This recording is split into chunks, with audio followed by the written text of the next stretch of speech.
Happy Vlogmas Day 23. Tree is sparkling in the background. I've got Totoro here with my coffee and my beauty dust. It is Saturday morning, and I don't know if you saw my little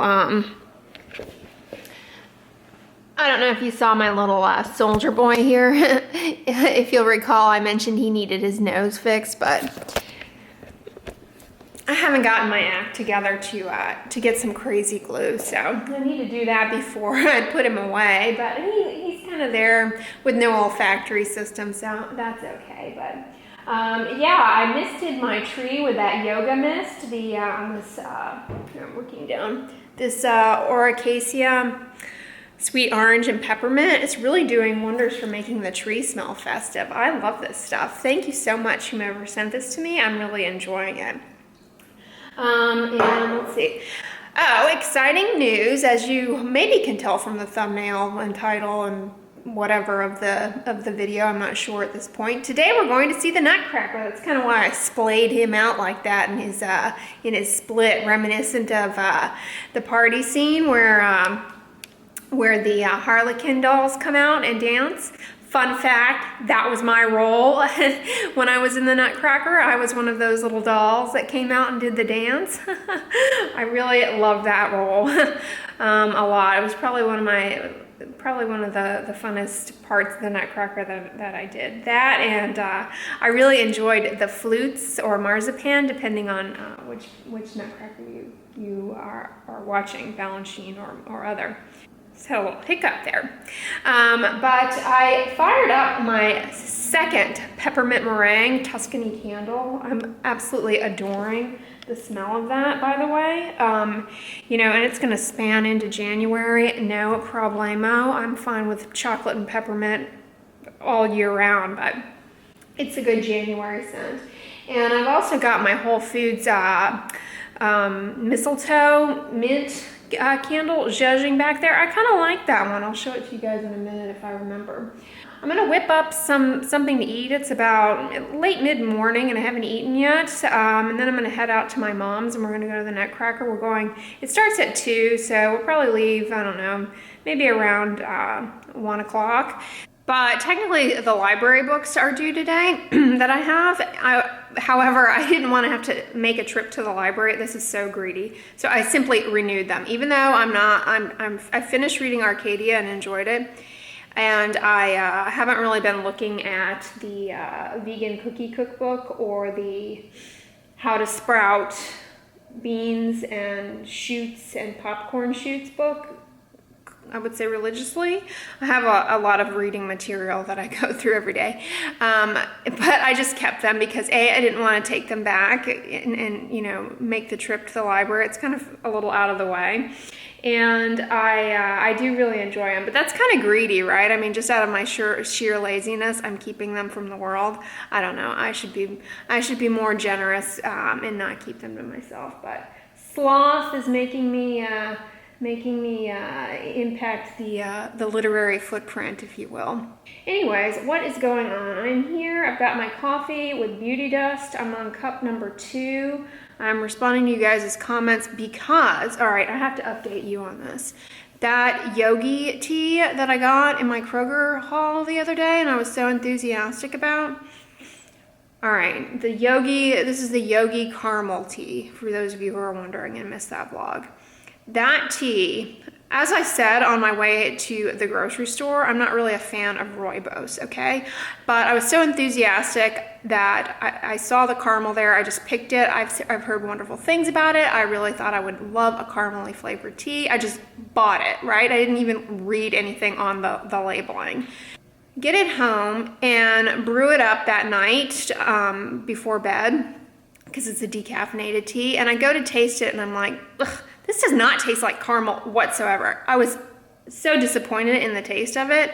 I know many people like it, and I'm sorry. I just don't. I just didn't care for the taste of it.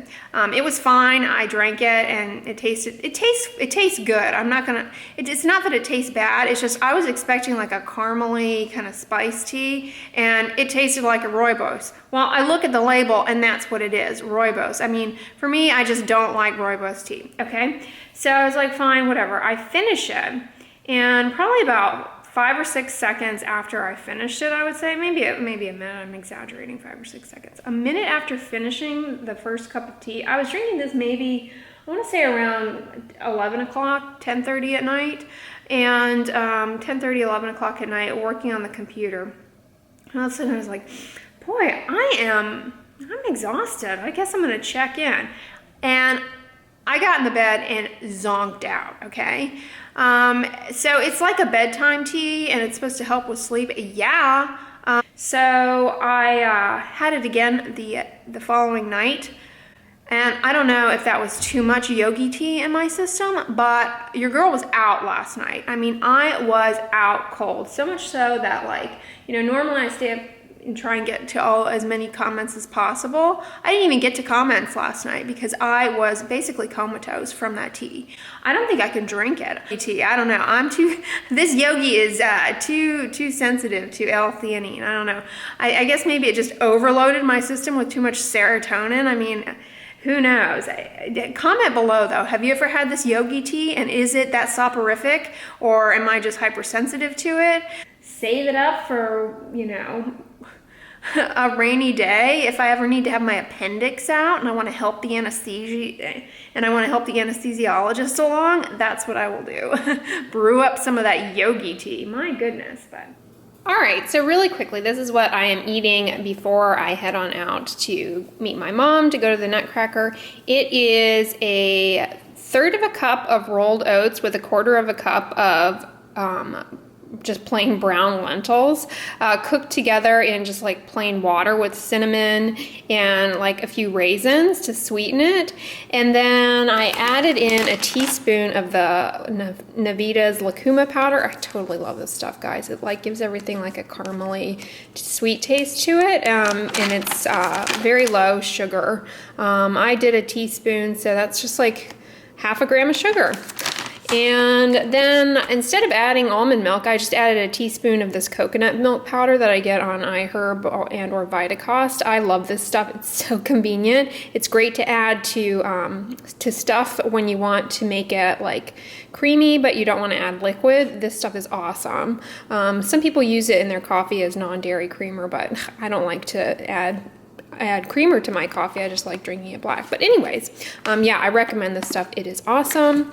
And then I've just topped it with some cinnamon and 2 pecan slices and a little cheeky slice of my Laura Ingalls Wilder gingerbread. Oh my God, you guys, that stuff is so good. It's got like, it's almost like a sticky toffee pudding. I don't want people in the UK to be like, oh no, you have it all wrong, silly American. That is not like a sticky toffee pudding. But the molasses and maple syrup sweeteners in this, they kind of caramelize on the top, and everything gets like nice and sticky. It's really good. I recommend this recipe. It's delicious. And then this is the cinnamon that I've dusted on. I get this at iHerb. And I wanted to show you guys this really quickly. I got this in the bulk bin, or excuse me, the clearance bin at Kroger. I've been wanting one of these for a long time. It is it's actually to put around your coffee, your bagged coffee, to keep it fresh. See, it's a clamp. I don't know if you can see that. And it's also a scoop. And so I just use it because I currently don't have any like bagged coffee. I'm just using it as like a cheeky chip. Look at me trying to imitate the people in UK. I'm just using it as a little chippy clip here for my bags. So it's super handy. I'll see if I can't find it on Amazon, but it's by Bialetti, which is the same maker as my little espresso maker that I brew my coffee with. So I'm gonna have this and head on out.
Well, hey guys, we really enjoyed the Nutcracker. It was nice. Did you like it? Oh, it was. What'd you think? It was wonderful. You know, they had to relocate because of Harvey. That's why it was in Sugarland. Yeah. Because of the damage To the Wardham Theater. to the Warden Theater. That's where they typically perform, but it's appropriate to relocate the Land of the Sweets to Sugarland. That sure was. Yeah, I thought they did a really phenomenal job. I would say the costumes were really amazing, and the scenery was pretty epic. Oh, the scenery was. And Clara did a really nice job. I love the snow scene. That's my favorite. The soloists in the snow scene, they did they were doing their forte turns with such synchronicity. It was phenomenal. I mean, each of the four girls their heads were so in sync when they were on their spots. It was phenomenal. And then they finished with a quadruple pirouette, and they were each, their faces appeared simultaneously. I was watching, I was like, wow, they really are, because it's one thing to be on the beat and to be together, but the lighting is terrible here. I've got red eyes with this car. It's one thing to be on the music and together and in sync, but to be that in sync that it almost looks like a computer generated image, it was really impressive. And the theater where they chose to have it was kind of like an event center almost, so it wasn't super traditional. But it was kind of nice because they put up screens on either side, and you could see the up close. So it's always nice to be up high with ballet, so you can see the formations, particularly with the snow scene. But then at certain parts, you actually want to see the dancers up close, and you could do that with this. However, one note of negative criticism on the about the event center, and I think you would agree about this. You all will recall how I am not a fan of buttered popcorn. I had a bad experience with it as a child. Well, this particular event center has like concessions, whatever, and they sell popcorn. And the people behind us must have not eaten in decades. I don't know. They were eating popcorn nonstop. It was horrible. I was trying. It was like, are they going to keep chewing? Normally, I'm very tolerant about. They were adults too. It wasn't like they were giving children popcorn to entertain them. Yeah. They were adults, I think. It was the worst. Yeah. Yeah, even the gentleman next to me kept fanning himself. Yeah. But a note about the Houston Ballet, fun fact. So, the Houston Ballet used to have their principal dancer is a woman by the name of Lauren Anderson, who danced with them from like '83, and she retired in 2006. And fun fact, she came to the town where I lived and danced, and was our Sugar Plum Fairy as a guest artist, and it was really, really a special occasion at the time for me to get to meet this woman, because she's pretty famous in the ballet world. And one thing that people may not realize is that she's one of the first women of color to be a principal ballet dancer of a major U.S. or international company, period.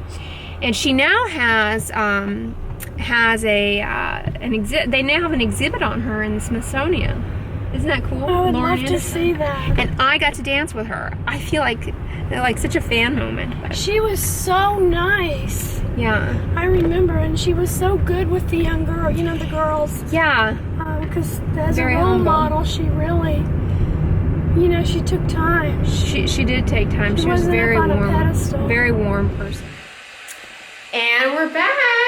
You're brewing up some turmeric chai elixir. Yeah. You like that stuff, huh? I've got, it's really nice in the winter. It's It is. so comforting. And you've got your cute village jazzing back there. Yeah. That looks cute. They're all busy making the toys for Christmas. Your hair looks really nice. You got a haircut. Yes, I Can you did. show everybody? And you got new color too? She did the highlights. Uh-huh. I have a silly bobby pin in there. Have a look. Looks nice. I'm not much for hair. Your hair looks nice. They did a good So- job. I had done the home coloring on my own, and as a result, the woman the stylist, Yeah. she had to spend 3 hours on this head to get it back to the regular brown and the highlights, because I don't know if you noticed, but it was really black after I did it. I don't notice those things. I always think your hair looks nice, but look what I got out, guys. I had to, just watching the Nutcracker, I was dying to see my Samantha doll. I pulled her out. Here she is. This is back when Pleasant Company made these. I don't think Pleasant Company exists anymore. It was bought out by Mattel. But the quality back then was a lot, in my opinion, different, a lot better. But there she is, still in her glory. And she has her little Clara doll with the Nutcracker here. So She's you have to happy set to be her out. out. Yeah. True. But yeah, when I was in the Nutcracker, it was a big deal if you were in the party scene to have your American Girl doll. And they had the women who made our party scene costumes made matching American Girl doll dresses, so that if you were, there was one of the dances in the party scene was the girls with their doll. And if you were in that scene, you could have your American Girl doll and your dress to match. Oh, it was a big deal. So yeah, that's another little Nutcracker memory I thought I would share with you guys. My Samantha doll and her little mini Marie, or Clara, depending on what version you're familiar with. But I hope you all enjoyed our Nutcracker day. We sure did. So I'm going to end the vlog here. If you liked it, give it a thumbs up, share it with your friends, and as always, don't forget, sunscreen and subscribe. I'll talk to you guys tomorrow. Bye.